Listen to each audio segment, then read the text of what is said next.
Welcome, everybody, to the glorious episode of the Put on Raiders podcast. I'm your host, Dwayne Douglas, podcasting on the beautiful shores of the Pacific Ocean. Beautiful day out here in Southern California. I'm here with Ryan Holmes, of course.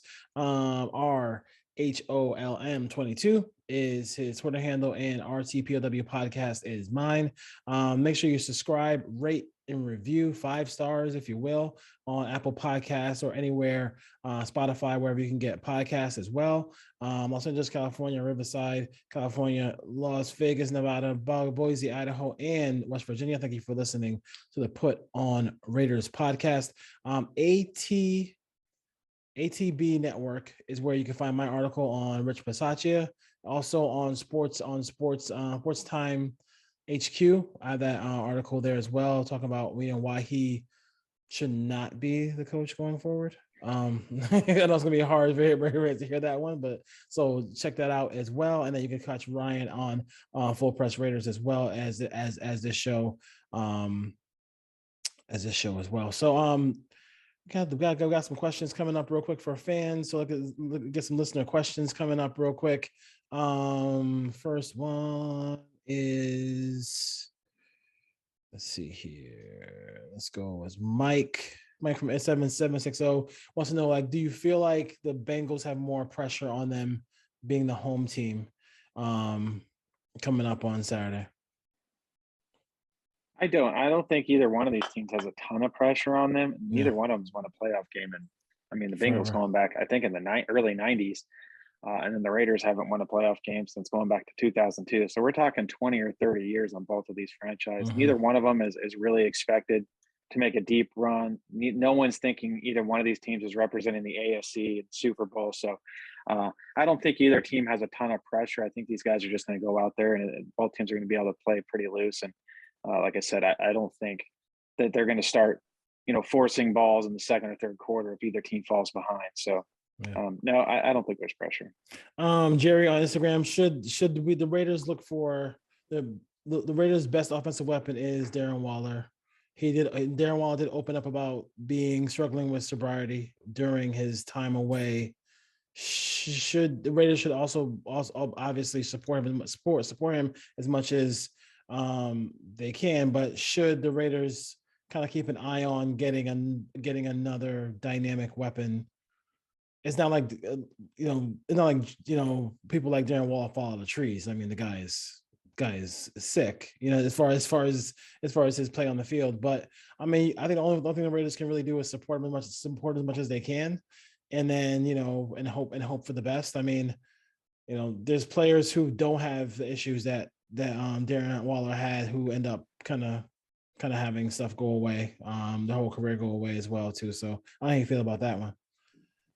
Yeah, I think obviously that's a question for the offseason, but I do think this offense does need to add some more pieces outside. I don't think they can run it back with Zay Jones and Brian Edwards as their starters. Yeah. So, I mean, if they can add a dynamic weapon on the outside, by all means, they should do it. Yeah, I think that's true as well. Davis M, he wants to know how do I like Josh Jacobs? I like him. If I get that version of Josh Jacobs that I had on Sunday Night Football, I'll take it any day of the week. I love that one. Next one is how would we rate Carr's performance against the Chargers? There we go.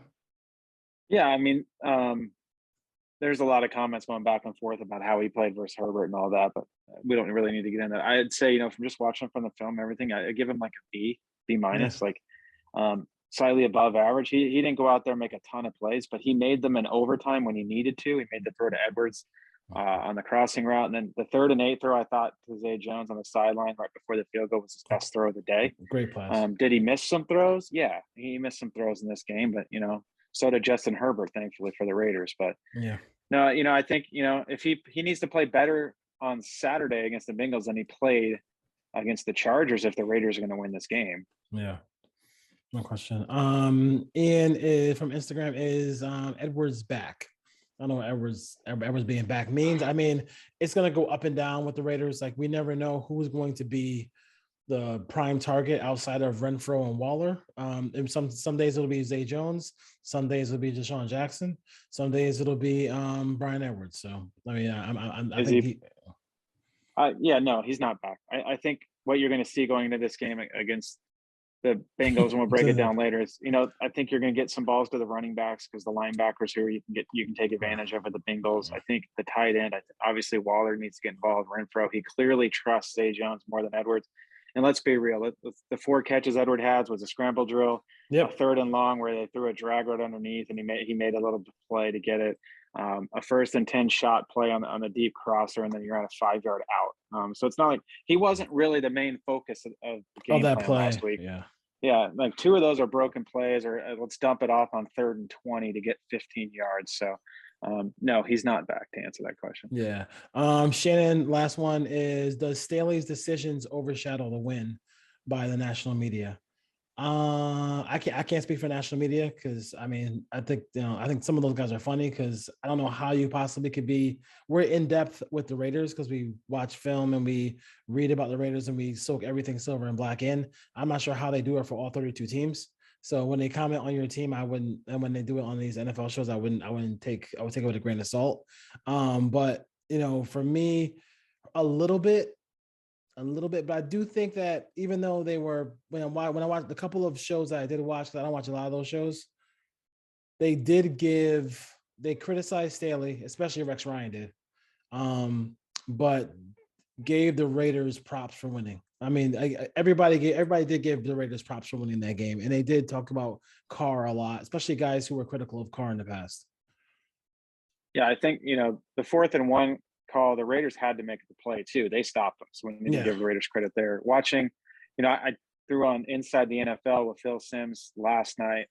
They did a pretty long segment on the game, and Phil Simms, Ray Lewis, and I don't remember who the 3rd guy was, but they were very critical of Staley. And then Brandon Marshall, the old wide receiver, was on, and he actually liked what Staley did, the aggressiveness, and that's who he is and continue to be who he is. So they kind of had a contrast of it. But at the end of the day, I think, both the Raiders do deserve credit for winning the game, but Staley definitely does deserve credit for losing the game. And it's not just that one game. You have to look at the whole season. He did it multiple times. So this wasn't a one-time issue. The Chiefs game too. Chiefs game, he did the same thing. And then when he played the Texans, he didn't do it at all. So it was like, if you're gonna, you just Dr. Jekyll, Mr. Hyde, as far as that goes, with Brandon Staley. But thank you for all the insight there. We love the interaction with you guys. So keep those questions coming. Let's just break it down, man. This team played in November. I sat there and watched on the 21st, my first time in Allegiant Stadium.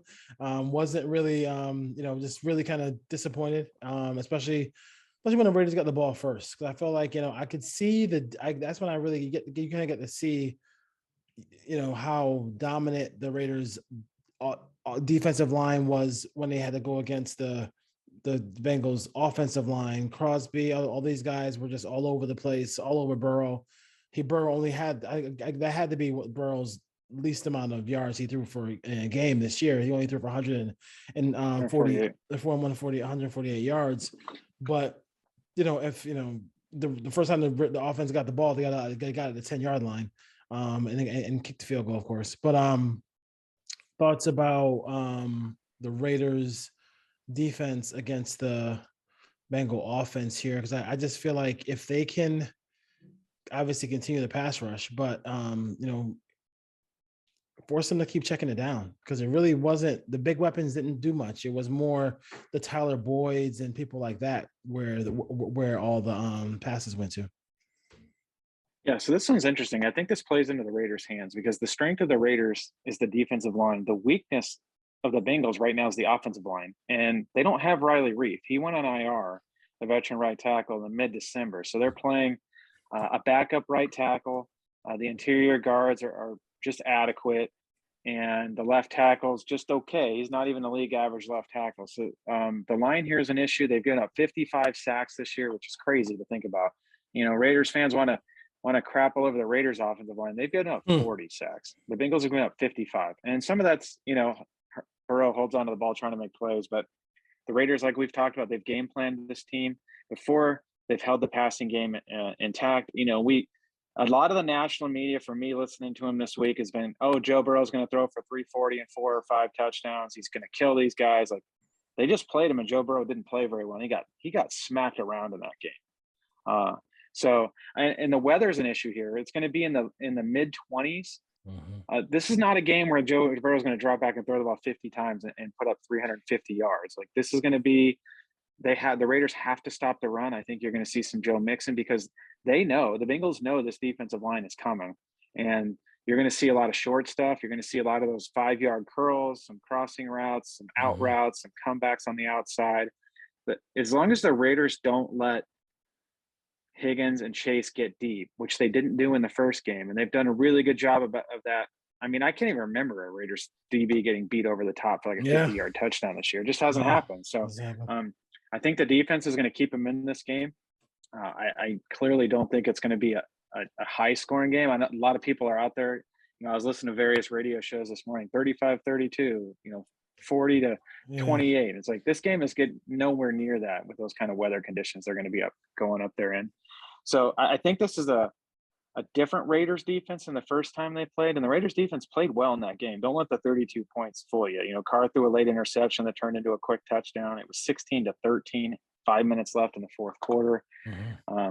So I think you're going to get a big day. This is Yannick Ngakoue's day. This is where he needs to show up. He's the veteran on the defensive line. He has playoff experience. He has a very advantageous matchup here with Jonah Williams, the left tackle.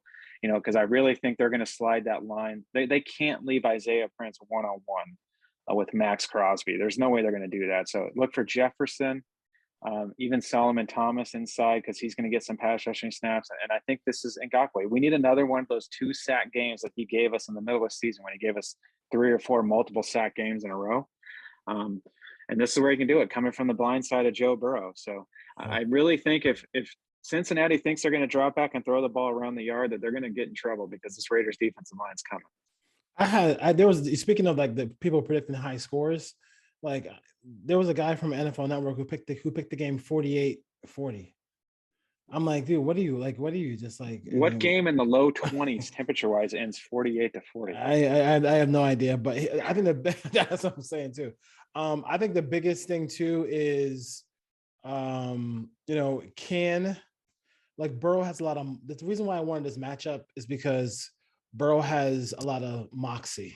He has a lot of confidence, and he with the cigar after the games. I love all that stuff. That's fine. I mean, that's fine. That's his style. Everybody's different, but just in the game, is he going to have the patience to dump it down? Like, he just played the Chiefs. He just played all these teams who he could drop back and just throw bombs. Is he going to have what? This is where the style of play, where we kind of complain a little bit about, Raider fans, about Gus Bradley. All we want to see is like just Gus, just like that 12% blitz, just get like a little bit higher. That's all we want to really see, and no more rush 3, please. If we see rush 3, it's gonna drive me crazy. I didn't realize it till I saw yesterday on Inside the NFL that on the 2 seconds left in the fourth quarter. So the 4th and 21, they rushed 3. Yes. On the play, the second to last play, they rushed 3, where Guyton got out of bounds to stop the clock. If they just tackle him and balance, the game's over. And then in the last play of the game, I didn't realize that they rushed 3. So the 3 times they did it, they got crushed. Yeah. So I'm not sure why that. You talked about on the instant reaction show, you talked about Olsen take some plays out of the playbook. Those rush 3s, take those out of the playbook as well. But I want to see if he actually can be patient. Like, Mahomes is starting to like, okay, they're playing too high safeties. Let me just be patient and dump it down until I can get the plays down the field. He's doing that a little bit more. Can Burrow do that in this game? And that's gonna be the fascinating part of it for me, just to see if he actually is able to do that. Also, I mean, Mixon has to be. The Raiders have kept running backs not, they haven't shut anybody. They haven't shut these guys down. But Nick Chubb didn't go for like 200 yards. Jonathan Taylor didn't go for huge numbers as far as that Denver goes. didn't run it at all. Denver didn't run it at all. Like, I mean, that was nuts. So if they can keep Mixon, I mean, and I think Mixon was under control until the fourth quarter, really, in the game. But if they can keep that going, I think that'd be something that's that could be advantageous for them to kind of win this game. And I will take it if Chase is going to catch 3 and T Higgins is going to catch 2. I'll take that game all day and all night as far as that goes. But this as far as the Raiders offense now against this defense of the Bengals here,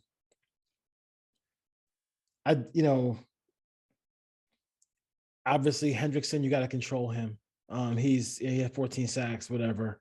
But it's almost like when you look at the numbers and you look at some of the stuff, I mean, should the Raiders be a little bit more patient with the running game? Because looks like both Jacobs and Drake, who's not going to be in this game, obviously, both ran the ball for over 4 yards a carry, just didn't get enough carries in the first matchup. Yeah, and the Raiders' running game has been playing well, and we're seeing the Josh Jacobs that I saw in the Rams scrimmage early in the year when I saw him, and I tweeted this guy's going to go off. But a lot of it's Jacobs showing more patience, and then showing that explosion, the short area explosion when he sees a hole. I think overall the interior of the line's blocking a little bit better at this point in the year. Clearly, the Raiders are going to have to run the ball because I'm just going to say Derek Carr doesn't play well in cold weather. I know some people don't want to hear that, but he's 0-5 in games under 37 degrees. Zach Taylor pointed that out earlier this week, so he's well aware of it as well. So they're going to have to get the running game going. Play action is where you're going to beat this team. The linebackers can be beaten with play action. They're okay against the run. I think they give up around 4.1 or 4.2 yards a carry. Where you have to beat the Bengals is outside. The outside corners is where you have to go. You have to beat Owuzwe and I'm drawing like Eli Apple, Raider legend that failed his physical, Eli Apple, or whatever happened when they signed him a free agency and he never showed up. But Mike Hilton on the slot's very good blitzer, good run player. So earlier in this season when these teams played, I don't think Deshaun Jackson was here yet for that game. I also think Carr didn't really trust Edwards or Zay Jones, but now you're seeing some trust in Zay Jones, so expect Zay Jones to get some balls. The middle of the field with Jesse Bates is going to be tough to get to. You can take advantage of Von Bell, the other safety. He likes to play up in the box and blitz, but if the Raiders can get the ball outside, and I'd really like to see them line up Waller out wide, line him up out wide this week and let him work one-on-one with those corners, because that's where he's going to win, and that's where the Raiders have to take advantage of this defense and then run the ball and then take shots on play action. But this is a game, again, with the weather. I don't think Derek Carr's throwing the ball 20, 30 yards down the field 5, 6, 7 times in this game. I think this is more controlled, short stuff, get the ball in hands, break some tackles, which is why I still think this is going to be a low-scoring game. But I think the Raiders match up okay here. And I thought they did the first game, but Derek Carr is going to have to play well. He's going to have to read defenses. He's going to have to get the ball out quickly. He's going to have to be pretty accurate. It's going to be cold. These Raiders, let's be honest, they're a dome team and they play in the desert. So I don't know how many of these guys have played in cold games. The Raiders didn't play in a single one all season. Yes. Even Cleveland, I don't remember it being cold when they played the Browns. So they avoided it all year. Yeah. And now so we'll see. Yeah. And now it looks like time. Yeah, now it looks like wherever they could possibly go in the playoffs, it's going to be a cold weather. I think special teams, the Raiders have a big edge in this game, though, too. With AJ Cole, Daniel Carlson, and then Hunter Renfrow. The Bengals, I want to say, aren't very good on punt coverage. So if the Raiders defense can get stops and set up returns for Renfrow, maybe he breaks one. This is going to be a tough game. I think it's going to be a game, like I said, that's going to be low scoring, and whoever commits the less turnovers and whoever doesn't commit penalties, I know it's cliche to say, but this is the time. Run the ball, don't commit penalties, don't turn it over, and I think the Raiders have a good chance to go on the road and win this one. How do you feel about Nicholas Morrow return? Is that just going to be? I mean, obviously he hasn't played in forever. You don't know what kind. I mean, they're always in good shape, but game shape is going to be a big deal. But you do have Perryman and Diablo and KJ right there as well. But he's a guy who, if they want to use as a linebacker as a blitzer, I wouldn't mind having number 50 come through. Yeah, Bisaccia said today he's not playing. Not playing this week? They're not activating him. Actually, Joe Burrow is the best quarterback in the league against the blitz, if you want to believe PFF stats. So I think it also plays into the Raiders' hands here. I don't expect him to blitz much at all in this game either. Just with that offensive line that the Bengals have, I'm just rushing 4. This is the one game where I'm going to say don't blitz. Unless it's like 3rd and 15. You wanted to get the ball out and make a tackle. 4th and 21. Gus Bradley, if you're listening, 4th and 21 when on the 23, great chance to blitz and make him get rid of the ball. Just saying, might want to put that one in the playbook. Yeah, exactly. That one, and hopefully Jalen Richard could come through with that. I didn't even realize watching the film too. Watching Jalen Richard just put that block right into Bosa's ribs right there on the way on his way out to a pass pattern was a good reminder of like, hey, you gonna rush the quarterback, we're gonna make you pay for it. The linebackers of the Bengals don't cover well, so I think that's probably a spot here. That was a game where, unfortunately, typical Carr, Waller, big numbers in a game, but no touchdowns. But he did have 7 receptions for 116 yards. That isolation matchup should be a big key for the Raiders here in this one.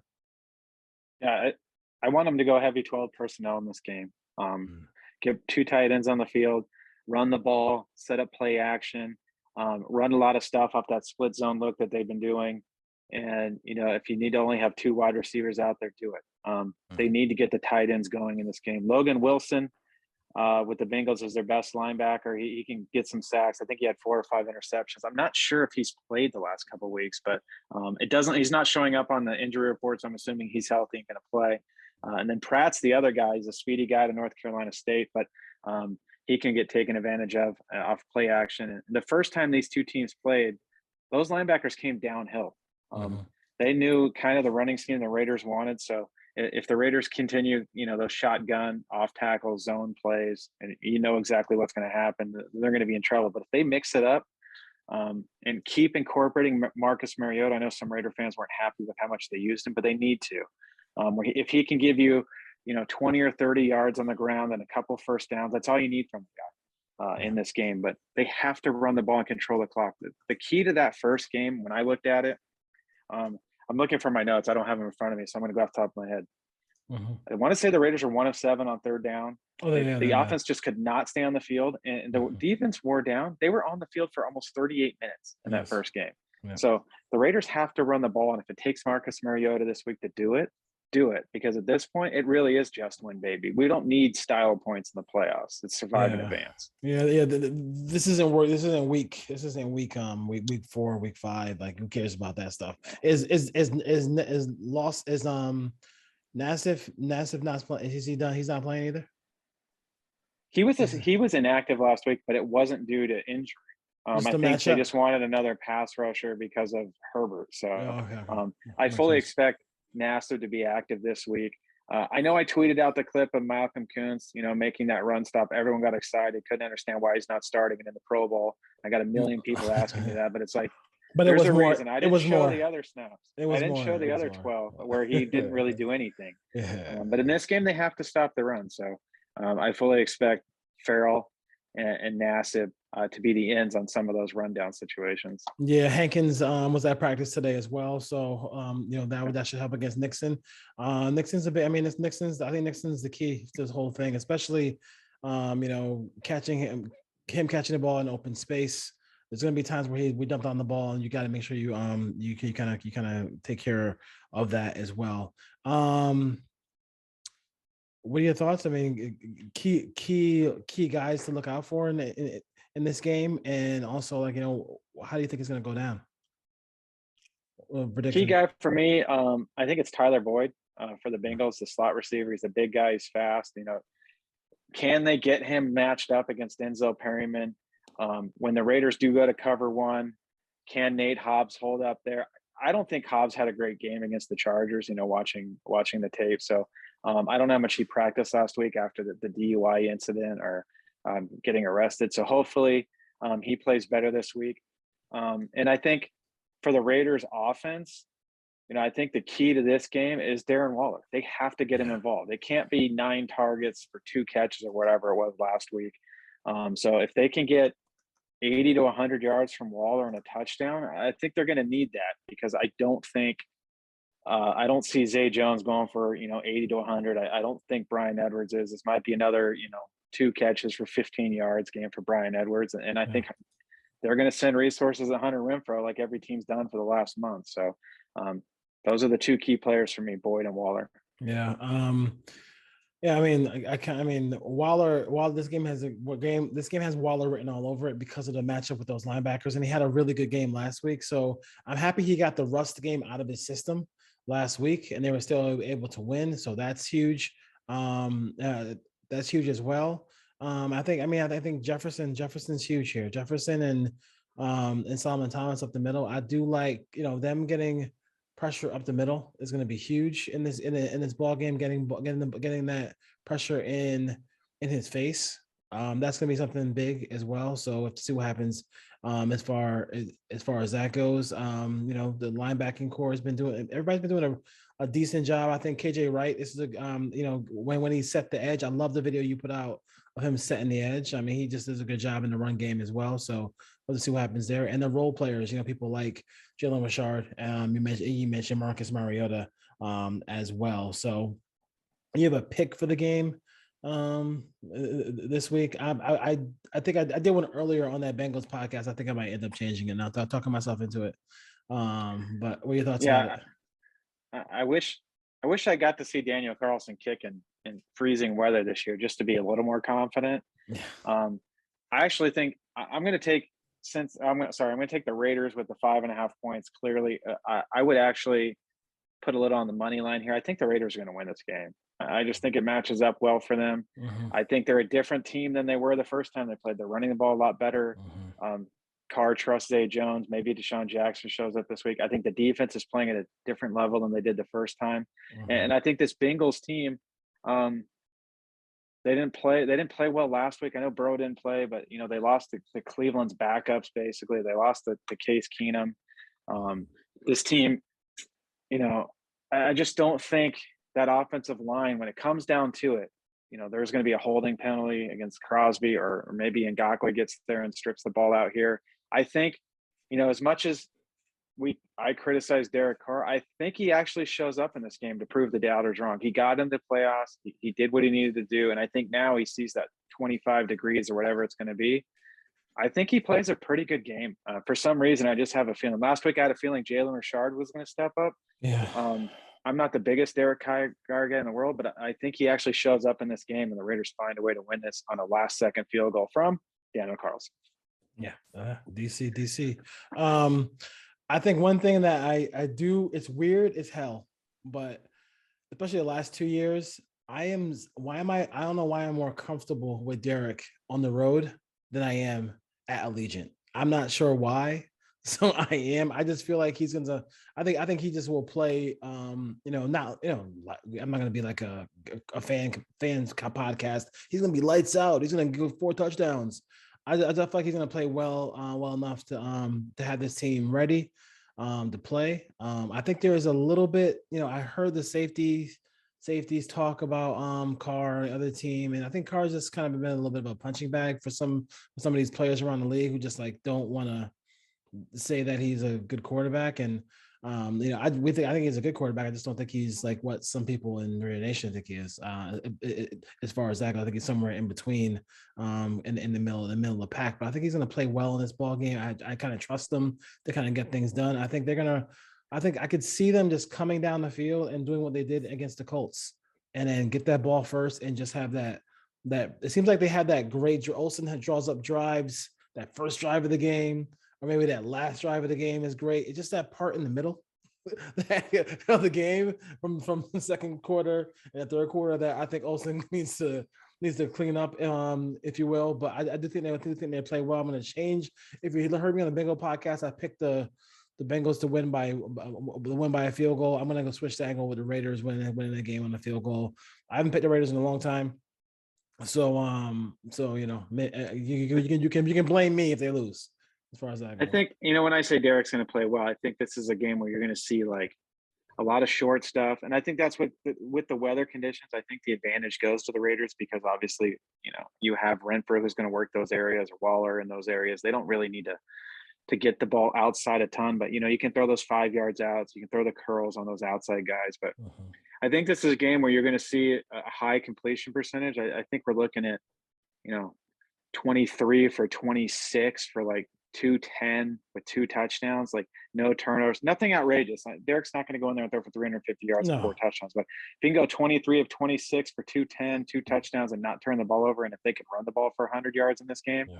I think that's the recipe. Yeah, no question about it. And I think that, I think what Max Crosby said and on the Raiders, I saw it on Raiders.com. We're gonna keep going until our hearts explode. And then we're gonna go play another snap. I mean, that's kind of the way they play. I mean, I think they just don't have any quit in them. And I'm not saying the Bengals are quitters or anything like that, but they do play. There's probably been teams in the past couple of years for the Raiders who've been more talented than this group, maybe. I think the one thing about this group that is like kind of overshadowed or not talked about enough is like they do have talent on this team. I think people kind of look at this as like, oh, this is just hey, a good luck story. Like, the Raiders are Rudy. Like the Raiders have actual really good players on this team who other teams would want as far as that goes. So I think people get caught up in that a little bit too much. But I do love what they bring on the defensive end. I think that he's going to be quickly reminded of his Eastern Michigan days, playing on that field, playing on the field like that in that cold weather. Max Crosby, and I think he'll get some attention this week. But I do think you can put more attention on him. But they obviously, I think Rod Marinelli is a guy who really, listen. If you listen to Arden Key, and I kind of believe Arden Key when he talks about like there were moves that he wasn't allowed to use against when he was with Paul Gunther. It seems like a guy like Rod Marinelli gets the Raiders defensive linemen in kind of one-on-one situations where they can just go right at people. You saw Darius Philon use some various moves to get by people. Too bad he can't play in this one. We'll see what happens there. As far as that goes, but I do think that it's big for them to come out and just kind of set that tone early in this ball game. I know it's a cliche thing to say, but the Raiders do have the defensive line to really kind of shape the way the narrative is in this ball game, Ryan. Yeah, I didn't give a score prediction, so let me circle back to that. 23-20 Raiders. I think, the one thing that can't be said enough is the Raiders have won 6 games on the last play of the game. No team's ever done that more than 4 times since the merger. They've done it 6. So when this team's in a close game in the fourth quarter, they know they're going to win. There's just a feeling. And believe it or not, that carries out over on the field. And then watching the Inside the NFL piece they did on that game, the offense didn't blink. It was amazing. Like when the defense gave up the touchdown at 4:21, they didn't blink on the sidelines. The guys talking. And then you saw the touchdown at the end of regulation. The offense was like, okay, let's just go score again. And it was like a weird thing to see on the sidelines what was really happening. The offense didn't even care. They're like, okay, we're just going to go get a field goal. They get a field goal. They score again. Okay, let's do it again. And you could hear them talking on the sideline. Andre James was talking to Card. Zay Jones was in there. And the offense didn't blink. And I think that's what's selling me on this game is if this game's close down the line, and just seeing how they handled that with everything on the line this team was facing last week, and to see that how they handled the overtime situation on both of those drives, I think, like I said, I don't think they have pressure walking into this game based on what I saw on that. No, I think I really think it's gonna. I just feel like something with Carr and like you mentioned, Rashard, some critical play there. Is going to be big for them in this ball game. The 2 guys who've been there the longest. With the Raiders as well, so it should be fun. It's fun. It's a unique day. Unique day for the Raiders, for their fan to be like not at somebody else's house watching their team in the playoffs. They're watching their own team in the playoffs, so that should be fun. As far as that goes, for me, like I said, I like the Raiders. I'm gonna go 24-21.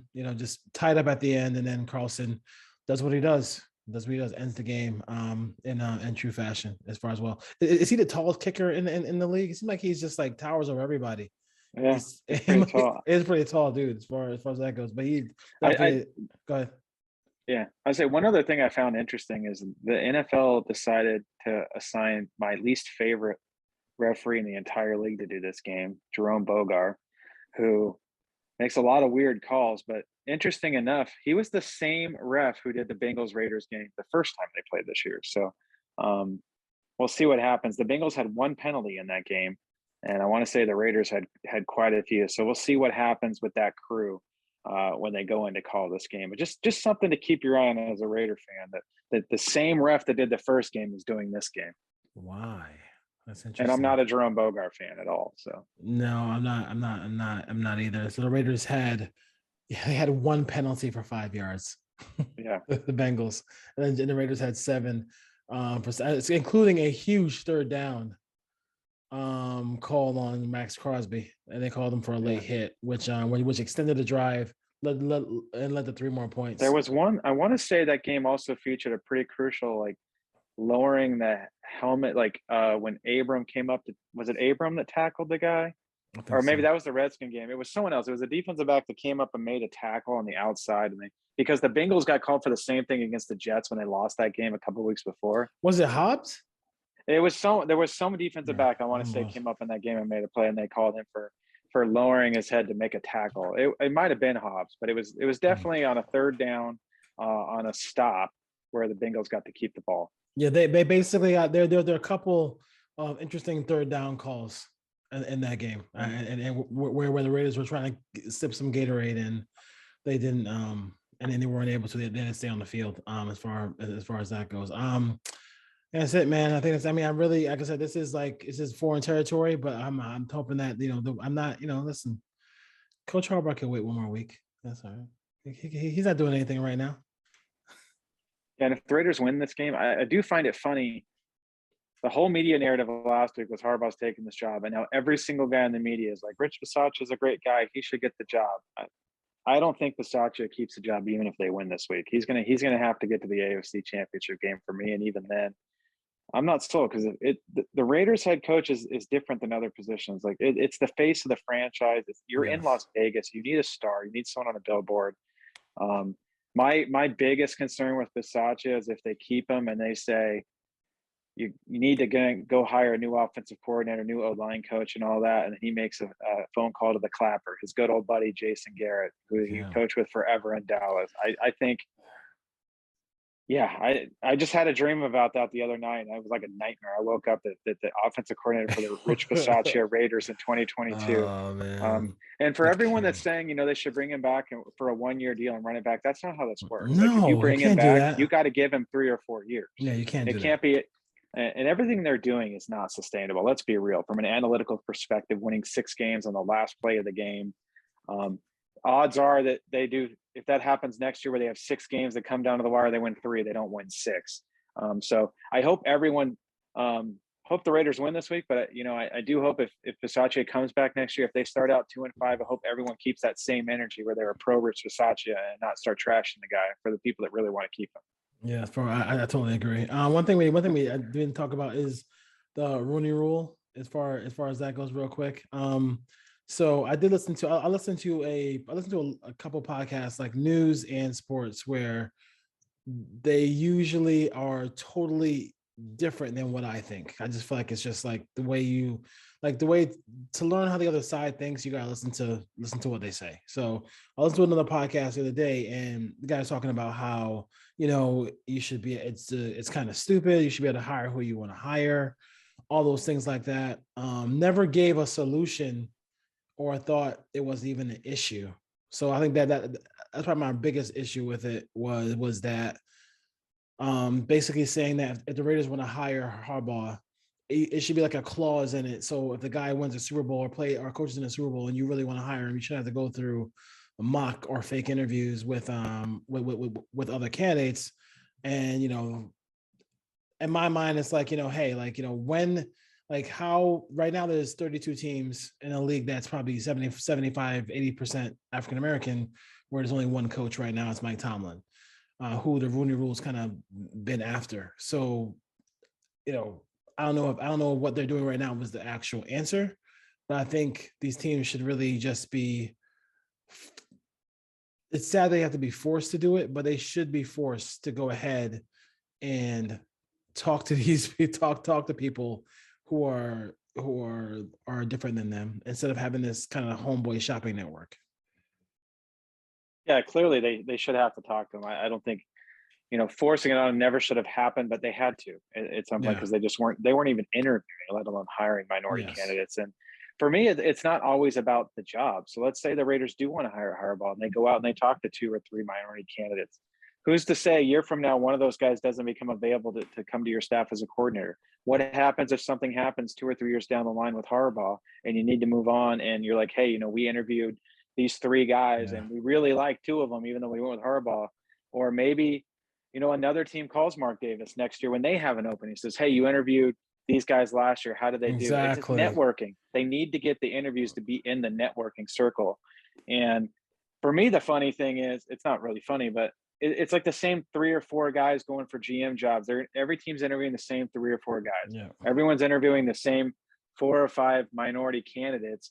And we're going to, at the end of this, 1 or 2 of them might get a job. But I'd like to see them spread it out even more. Interview more guys because we're interviewing some retread guys that probably shouldn't even be getting interviews to be coaches and GMs again. And you don't have to hire them. Hire whoever you want. I have no problem with that, but it's not going to hurt you to do 3, 4, 5 more interviews with potential candidates just to see. Mike Tomlin was technically, I don't know if it was called the Rooney Rule there, but they interviewed him. He was a secondary coach and they gave him the job. Do you think Pittsburgh regrets that interview? But if they didn't interview him, how would they know? How would they know he's the guy they wanted to hire? Yeah, and whoever, I'm sure whoever, whoever said, hey, let's go talk to this guy. And he just went in that room and commanded the room. And it was like, oh, okay. So now this is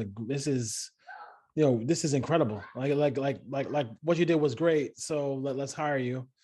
And, he's in full control. I mean, his worst year was this year and they still made the playoffs.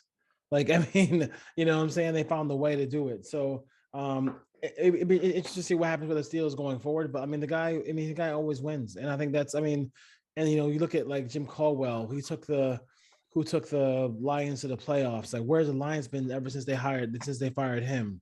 Tony Dungy. There's a lot of lists. There's the guys who didn't do well, like Todd Bowles, whatever. But but there's a lot of candidates who are white who didn't do well, who are getting. Joe Judge got a job. These guys are like, it's just to me, like you said, like get people to, if you understand networking. I think this is what I worry about for the upcoming generation. We are on our phones all the time, but I think that face-to-face ability to network with people and have whole conversations with people is a big part of anything you're trying to achieve. And I think that's what these young coaches, these young GM prospects are trying to do. Oh, definitely. It's all about, it's not necessarily the job you're interviewing that day. It reverberates at different levels the year after, 2 years down the line. It's about just getting in front of the right people, and people know people. How do you think Joe Judge got that job with the Giants? I guarantee you it wasn't the interview he had with him. It was probably, I'm sure Belichick called John Mara and sold them on him before the interview even happened. And they're like, yep, we're going to hire this guy because Bill Belichick loves him. Yeah. I can't imagine, and I don't know Joe Judge personally, but based on his press conferences, I can't imagine he killed it in an interview. No, so I can't mean that. We'll see. Last thing before we go, how funny was it on the I Am an Athlete podcast when they were talking about Josh McDaniels in Denver? Yeah, when it was a DJ Williams. DJ Williams blew him up. Basically, like, hey man, we're 6-0, and then he, if you do this on this formation, they're running the dig behind you, and they did it, and then he found out like they were cheating and they were failing practice, and all that was going on. So I'm not surprised by it.